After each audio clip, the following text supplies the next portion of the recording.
నిజముగా మీరు చెప్పండి, నేను మిమ్మల్ని అడుగుతున్నాను, గొల్యాతుకి ఎక్కువ బలం ఉందా, దావీదుకి ఎక్కువ బలం ఉందా? ఫిజికల్ గా హూ వాన్ ద బ్యాటిల్? ఎవరు గెలిచారు?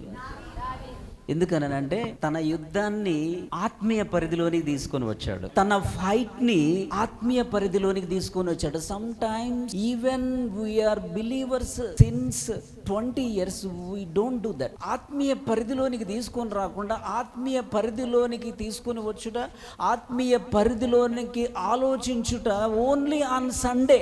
మనం అనుకుంటాము ఓన్లీ సండే మాత్రమే అనుకుంటాం ఆత్మీయ పోరాటం, మిగతా అంతా నేను చేస్తాను పోరాటం, ఇది నా యుద్ధం అని అనుకుంటాం. కానీ వాక్యం చెబుతుంది, శక్తి చేత కాదనేను, బలముతో నిది కాదనేను, శక్తి చేత కాదనేను, బలముతో నిది కాదనేను, నా ఆత్మ ద్వారా దీని చేతునని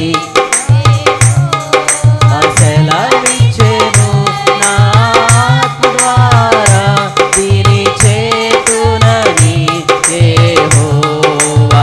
చప్పట్లు కొట్టండి అందరూ. శక్తి చేత కాదనేను, చప్పట్లు కొట్టాలి.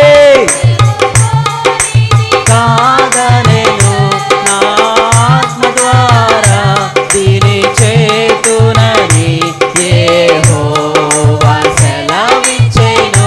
నీవు శ్రమల్లో ఉన్నప్పుడు, బాధలో ఉన్నప్పుడు ఎవరో ఒకరు నిన్ను, నీకు ఏం పర్వాలేదు, నేను నీకు తోడుగా ఉన్నాను, భయపడకు, ఎనీ టైం నీకు ఏ అవసరం వచ్చినా నాకు కాల్ చేయనే మాట కొరకు చూస్తూ ఉంటావు నువ్వు.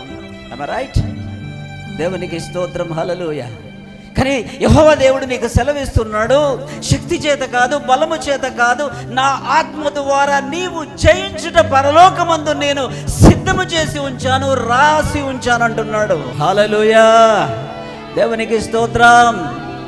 నిన్ను ఎవరైతే అవమానించారో, నీ గురించి ఎవరైతే పని కట్టుకొని ఉదయం లేచి బ్రేక్ఫాస్ట్ చేసి నీ గురించే చెడు చెప్పటము పనిగా పెట్టుకున్న వారిని దేవుడు, నేను ఏదో అనుకున్నా కానీ వాడు మామూలోడు కాదయ్యా, నేను ఏదో అనుకున్నాను కానీ నేను ఈరోజు నా పరిస్థితి బాగలేదు, వాడు మాత్రం చాలా గొప్పగా ఉన్నాడు అని నిన్ను చూసి అనుకోవాలని, నీకు ఘనత తేవాలని ఆయన చిత్తము కలిగి ఉన్నాడు. అది దేవుని యొక్క చిత్తము. నిశ్చయముగా నీ తరపున పోరాడువాడు ఆయన.